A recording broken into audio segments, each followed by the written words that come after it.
Ashamarra qabuun kabajamtootaa fi hordoftoota gadaa diijitaal miidiyaa qophii mudannoo jaalalaa keenya hardhaatiin waa'ee jireenya jaalalaawwan lamaan Birraa fi Shaggee kutaa lammaffaa qabannee isinii dhiyaannee jirra. Hanga xumura qophii keenyatti nu faana turaan affeerraa keenya. Shaggee qabadhee jireenya magaalaa baatuu erga eegalee reefuu ji'oota lama lakkoofsisee jira. Waqtiin isaa birraa waan ta'eef qilleensi magaalaa baatuu baay'ee ho'aadha. Manni nuti kireeffannee gallu baay'ee dhiphaa waan ta'eef keessummaas ta'ee hiriyyaa alaa ol seensifnee affeeruu hin dandeenyu. Keessummaa alatti keessummeessinee biraa gara manaa galla. Akkasumas immoo waqtiin isaas birraa waan ta'eef magaalaan baatuu baay'ee ho'iti. Ho'a kana dandamachuu waan hin dandeenyeef halkan ala turuudhaan sa'aatii baay'ee osoo hirribaan hin dabarsine yaadaa fi dhiphuudhaan erga dabarsuu eegallee ji'oota lamaa kana keessatti bu'aa ba'een jireenyaa bowwoo sammuu nutti ta'ee jira.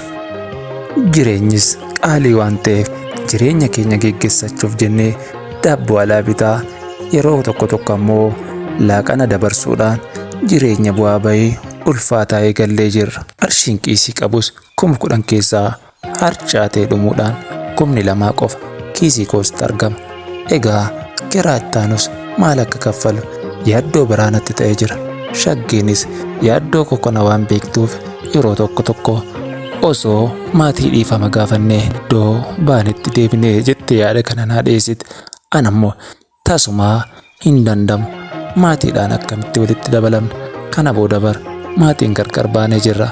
Osoo itti deebines isaan nu simatan tarii rakkoon biraatu nu mudachuu danda'a. Kanaafuu asitti obsinaa ammas hojii barbaadataa jirra waan ta'eef jireenya jaalalaa keenya irratti abdii kutachuu hin qabnu jedhee Shaggee xinsammuu ishii jajjabeessa. Karoora ganamaa san milkeessuuf jedhanii warshaa oomisha biqiltuu deemuudhaan qacarriif gaafatan. Guyyaa qacarriif deeman kana ammoo hojii geggeessaa waan hin jirre ofirraa geggeessan. Kanattis kan dallane birraan maal naa wayya jedhee sammuu isaatii wal diddaa'ee gale. Guyyaanis darbee ji'nis deemee ji'oota 5 lakkoofsisan. Mallaqas dhabanii daandii irratti ba'uuf yeroo jedhan ammoo hiriyyaa tokko baafate birraan. Egaa hiriyyaa kana mariisisee yeroo jedhutti ammoo ani iddoon dhufe iddoo fagoodha. Jaalala kana eegallee bubbullee jirra. Mucayyoo tana hojii rakkinna hamaa keessa seenee jirra. Waan qonqoo guyyaatu ittiin nyaannu hin qabnu. Kanaafuu osoo na gargaartee namoota beektutti akka hojii haarawaa humnaas ta'u eegallu jedhee gaafata. Hiriyyichi kunis rakkinna isaanii erga hubatee booda hojii tokko barbaadee fi Shaggeen mana nyaataa keessa qulqulleessituu taatee akka hojjettuuf haala mijeesseef. Birraanis akkuma marii hiriyyaa isaa wajjin fixateen gara manaa deebuudhaan Shaggee wajjin marii kana taasise. Egaa mallaqas fixannee jirra. Osoo daanditti baanee salphinnatu mudata malee wanni foon hin jiru. Kanaafuu waan gaarii tokko qabadhee si dhufee jira. Hangaan hojii barbaaduuf ati mana nyaataa tokko keessatti qulqulleessitu ta'ee hojjedhu. Waan achi arganniin ammoo guyyaattis ta'u qonqoo sa'a muraasas osoo ittiin dabarfannee yaada gaariidhaa miti jedhee Shaggee harkaanis fuula ishii qaqqabataa gaafate. Shaggeen ammoo yeroo kana imimmaan ofirra roobsuudhaan rakkinna kanaaf kan of saaxile ana malee si'i miti. Jaalalli garuu hanga kana hunda cubbuu maal irratti dalagnee nu adabaa jira jechuudhaan deebii kanaaf osoo xiqqoo na obsitee jetteen. Isinis xiqqoo ala baatee erga imimmaan ishee ofirraa qulqulleessitee ol deebuudhaan kaffaltiin ji'a isaa meeqa jettee gaafatte. Isa kaffaltii hin dhiphatin. Waan gaarii hojjannaani namichi abbaan qabeenyaa yookiin mana nyaataa nama gaarii jedhuun waan tokkoof hin yaadin jedhee deebiseef. Yeroo kana ammoo tole jetteenii guyyaa lammaffaa hiriyyicha wajjin qabatee mana nyaataa san deemeen. Akkuma mana nyaataa san gani abbaan qabeenyas simatee obii nama ta'uuf yeroo barbaadu hiriyyichi birraa obii ta'eef jedhama. Shaggeenis akkuma mana nyaataa san seenteeni hojii wal baruuf yeroo ittiin fudhanne daftee qulqulleessuu ajaja fudhachuun abbaa manichaa yookiin abbaa qabeenyaa mana nyaataa san dinqisiisaa dhufe. Bareeddinni ishee ammoo maamiltoota hedduu akka abbaan qabeenyaa horatuuf sababa ta'eef. Kanarratti ammoo mallaqa mindaa irratti dabaluudhaan 2,000 walii galanii turan hanga 5,000 fi 6,000 kaffaluuf eegale. Ta'us garuu yeroo deddeebi'ee fuula ishee lallaalu gaafii jaalalaa dhiyeessuuf eegale. Abbaan qabeenyaa kun nama umuriidhaan 60 oliiti. Dargaggeessi shaggeen waliin jiraataa jiru Birraan nama umurii 30 hin guunne. Kun ammoo isii dhiphisaa kan dhufe mallaqa argadhu kanarraa icciitii kana baasee birratti osoo iddoo kana deemnee jettee filatte. Yeroo gaafii jaalalaa kana dhiyeessuudhaaf deddeebi'ee gaafii kana waan dhiyeessuudhaaf abbaa qabeenyaa saalfachuudhaan malee deebii takkaayyuu deebistee hin beektu. Egaa akkanatti osoo jireenya ulfaataa gaafii kanaafis deebii osoo hin kennine ji'oonni 3 laakkaman. Ji'oota 3 kana keessatti hanga mallaqa 10,000 abbaa qabeenyaa kanarraa argatte. Shaggeen qabeenya kana erga argatteetii guyyaa tokko ammoo oduun kunis hiriyyaan Birraa namoonni karaa tolaatiin gara biyya alaa akka deeman isaaf hima. Yeroo kana isiin mana keessa teessee dhagaa turte. Tarii wanni kun anaafis carraa gaarii ta'uu danda'a jettee erga hiriyyichi Birraa biraa deemeetii Birraa mariisisuudhaaf dirqamte. Ani mana nyaataa keessatti mallaqa gaarii argataa jira. Isas cinqamaan jirtu. Jireenyi keenya fooyya'ee mana keessas waan gaggaarii bitachuu eegallee jira. Garuu abbaan qabeenyaa kun boru na geggeessuu danda'a. Kanaaf ammoo obii hin qabnu. Oduun amma hiriyyichi keessatti hime sun ana na gammachiisee jira. Egaa atas teessee mallaqa osoo hanga qabadhu kanarratti nama sirraa liqeeffannee gara biyya alaa ergitee jetteen. Birraanis yaada ishii kanaaf dafee hin fudhanne. Toletti yaadaa jedhee waan tokko sammuu isaa keessatti kan yaadaa ture baasee ishiif hima. Ilaa shaggee koo ammaatis qabeenya horachuudhaaf wanni attaasaa jirtu carraaqqii guddaadha. Eessumni koo kan magaalaa baatu jiru osoo na argeetii natti rifachuu danda'a. Kanaafuu icciitii kana baasee isatti hima. Tarii mallaqa kanas inni nu arguu danda'a. Kan biyya ormaa ittiin deemtu jechuudha. Atis yaada gaarii fidde. Yeroo kana shaggeenis deebii Birraatti waan baay'ee gammadde lafa ol kaatee harka isaa qabattee jilbiinfattee boqoo isaa keessa yeroo 2 dhungattee isa bira teessee hin jijjiiramnaa guyyaa tokko ammoo nuuf darbitii jetteen. Erga lafti dhihee bari'ee Birraan eessuma isaa dubbisuudhaaf iyyaafachuu eegale. Baay'ee osoo hin turre ammoo akka carraa eessumni isaa magaalaa baatu keessatti nama cimaa fi sooressa ture. Birraanis akkuma bilbila eessuma isaa fudhateen bilbiluuf eegale. Helee eessuma koo jedheen. Ani Birraadhaa. Maatiinis akkana barbaadaa ture quba qabda. An kan of dhoksee deemee fi waan gaarii tokko waan hin hojjenneef tarii maatiinis waan naggaddaniif dhimma kana siif ibsuu barbaada. Mucayyoo jaaladhu takka qabadhee as jira. Ergas dhufeetii ji'oota 3 dabarsinee jirra. Sitti dhiyaannee dhimma kana sitti himuufi atis naggaddita jedhee waan yaadeef amma ammoo jireenya fooyyeffachuudhaaf hojii tokko isheen eegaltee jirti. Kanaaf osoo dhimma kana qaamaan si argee si mariisisee atis na deeggarta jedhee waan yaadeef eessumichis dafee bilbilaan ariifate amma eessa jirta jedheen kunoo iddoo kana jira jechuudhaan waliif beellaman. Hoteela beellametti yeroo deemu Birraan isa duriin fakkaatu baay'ee huqqateera. Maatii keetti si deebisuudhaaf dursa waan yaadda natti hin jedheen. Egaa wanna yaade bultii ijaarrachuudhaaf mallaqa hin qabnu. Waliin jirra malee gaa'ela sirriin taasifanne. Hiriyoota tokko wal baree jira. Egaa hiriyoota koo wajjinis waan ta'e wajjiin maradheera. Mucayyoo amma wajjiin jiraadhaa jiru kana wajjiin gaa'ela raawwannee ishee ammoo gara biyya alaa erguun barbaadu. Erga mallaqa godhadhee qarshii kootiin maatii koos araarfachuun barbaada. Kanarratti osoo na deeggartee jedheen. Egaa eessumni isaas harka isaa qabatee mi'a amma asitti naasofnu kottu gara manaa gallaa jedheen. Egaa eessuma isaa wajjiin akkuma galanii marii galan tole ammaanis waan qabu si deeggaruu danda'a. Gaa'elaaf waan ta'u ammoo baasii isaa ati naaf dhiisi. Hiriyoota keessa hin rakkise. Namni ammaa waadaa afaanisiif gala malee gochatti jijjiiruu irratti hanqina qaba.